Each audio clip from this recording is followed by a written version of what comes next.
Okay, so good morning all.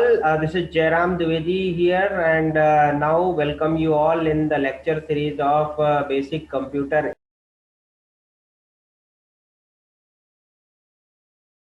constructor. So simple सा फंडा है, कंस्ट्रक्टर मीन्स कंस्ट्रक्ट करना, किसी भी चीज को बनाना, और डिस्ट्रक्टर मीन्स किसी भी चीज को डिस्ट्रॉय करना.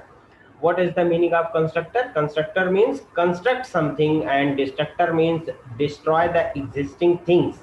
Destroy the existing things, है ना. ऐसा भाई जो चीज होगी नहीं उसको कैसे डिस्ट्रॉय कर सकेंगे. ठीक है. So constructor create any new thing, okay, or the construct anything, and destructor means destroy the existing things. ठीक है. अब यहाँ पर हमारे C++ के कॉन्सेप्ट में कंस्ट्रक्टर का क्या है मेन रोल एंड डिस्ट्रक्टर का रोल क्या है. भाई कंस्ट्रक्टर का रोल ये है कि when we call any object और द फंक्शन, जब हम किसी ऑब्जेक्ट और फंक्शन को कॉल करते हैं तो हमें क्या करना होता है भाई, उसके रहने का भी तो बंदोबस्त करना होगा, उसके एग्जिस्टेंस का भी बंदोबस्त करना होगा. सो मेमोरी एलोकेट करना, उसको मेमोरी प्रोवाइड करना, मेमोरी स्पेस देना, दैट इज कॉल्ड कंस्ट्रक्टर. देखिए अब यहाँ पर लिखा हुआ है, क्या लिखा हुआ है. Constructor is a special type of member. Constructor is a special type of member function. Special type of member function for automatic initialization of object of class. Automatic initialization of object of a class. मतलब ये इस तरीके का एक member function होता है जो कि किसी क्लास के ऑब्जेक्ट को ऑटोमेटिक इनिशियलाइज करता है. Automatic initialization of a class. Characteristics of the constructor. Constructor का अब कैरेक्टरिस्टिक्स क्या है. It should be declared in public section of the class, where we can declare it in the public section of the class, and the types are invoked automatically when the objects are created.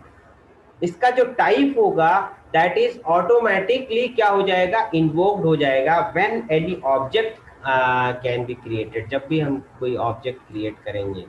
Okay. So they do not have return type. ये कोई भी value return नहीं करा सकते हैं. ठीक है. And they can not be inherited through a derived class. ठीक है. डिराइव्ड क्लास के थ्रू हम इनको इनहेरिट नहीं कर सकते हैं.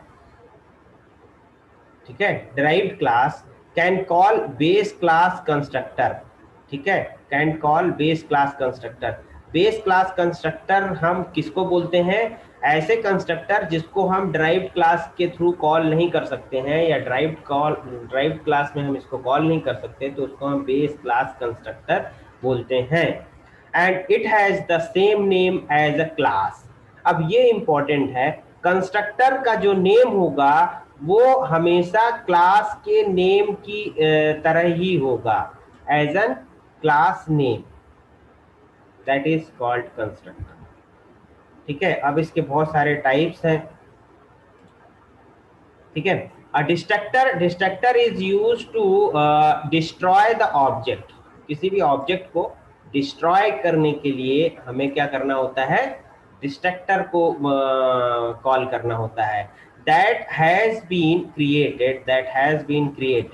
The name of the constructor is same as the name. constructor is same as name but is preceded by this tilde sign. ठीक है. कैसा, जैसा कंस्ट्रक्टर का नाम होता है, नाम उसी तरीके का होगा, सेम कंस्ट्रक्टर के नाम जैसा ही होगा, बट डिस्ट्रॉय करना है तो उसके लिए हमें ये साइन लगाना पड़ेगा उसके पहले. सॉरी, ये साइन थोड़ा सा ज्यादा वो हो गया. ये इस टाइप का साइन लगा देंगे तो वो जो भी कंस्ट्रक्टर क्रिएट हुआ है उसको वो डिस्ट्रॉय कर देगा. ठीक है.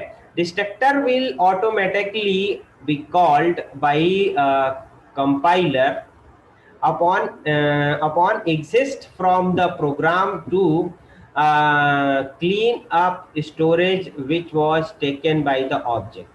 ठीक है. हमारा जो कंपाइलर होता है वो ऑटोमेटिक क्या करता है, डिस्ट्रॉय कर देता है, जो हमारा कंस्ट्रक्टर मेमोरी क्रिएट करता है। तो जब हमें जरूरत नहीं होती है उस फंक्शन से, जैसे ही हम बाहर आते हैं, जैसे हमने एक फंक्शन बनाया और उस फंक्शन के अंदर हमने कंस्ट्रक्टर कॉल किया, और उससे जैसे ही हम बाहर आएंगे वैसे ही वो उसको क्या कर देगा, डिस्ट्रॉय कर देगा, वैसे ही उसको वो मेमोरी को डिस्ट्रॉय कर देगा। सपोज दैट आपके घर में कोई मेहमान आता है, आप उसके रहने का बंदोबस्त करते हैं, और जैसे ही मेहमान जाता है आप फिर से उसके बंदोबस्त को हटा के और अपना कर लेते हैं। सेम थिंग आपके कंस्ट्रक्टर के साथ में होता है। अगर आपने कंस्ट्रक्टर डिफाइन किया है तो कंस्ट्रक्टर जब तक है, और जैसे ही हम उस प्रोग्राम से दूसरे उसमें फंक्शन में जाएंगे वैसे ही वो उसको क्या कर देगा, डिस्ट्रॉय कर देगा। ठीक है, so this is the function of destructor. And destructor जो है ऑटोमेटिकली कौन कॉल कर लेता है, हमारा कंपाइलर काम कर लेता है। If a destructor is not defined in the program, then the program will use a default constructor on its own। ठीक है, अगर डिस्ट्रक्टर डिफाइन नहीं किया हुआ है तो वो ऑटोमेटिक जो है ना उसको क्या कर लेगा, डिफॉल्ट कंस्ट्रक्टर की तरह कॉल कर लेगा खुद को। And it neither takes any argument nor does return a value. ठीक है, और हमारा जो डिस्ट्रक्टर भी होता है उसमें हम किसी भी तरीके का आर्गुमेंट पास नहीं कर सकते हैं। ठीक है ना, मतलब कोई भी वैल्यू हम उसमें पास नहीं कर सकते हैं। ठीक है, और ना ही कोई वैल्यू रिटर्न करा सकते हैं। तो ये तो हमारे कंस्ट्रक्टर की भी बात होती है। ठीक है, इसका एग्जांपल हम लेके और आपको समझा देंगे। So that's all in this class. इस क्लास में हमने क्या पढ़ लिया, इनहेरिटेंस, इनहेरिटेंस के types, and constructor and destructor, constructor and destructor.